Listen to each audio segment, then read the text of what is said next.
Hello, in front of me I've got Asus ROG Phone 5S. In this video I'll show you all unlock methods. In the beginning let's enter Settings, go to Security and enter Screen Lock. As you can see right here, we've got 5 types of screen locks: none, swipe, pattern, pin and password. Let's select none. Now swipe, password, pin,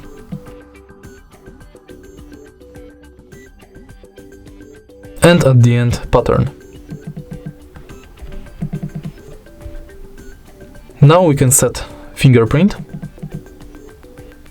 and our fingerprint sensor is right here at the bottom of the screen.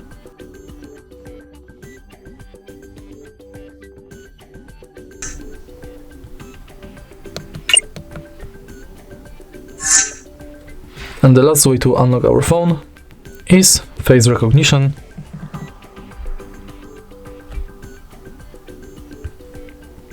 Scan your face in area on the screen.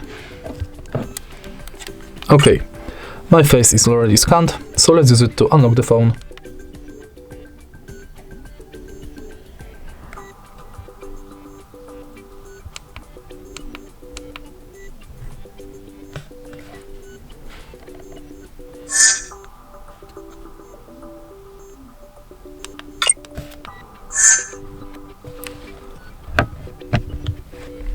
If you find this video helpful, please leave like, comment and subscribe.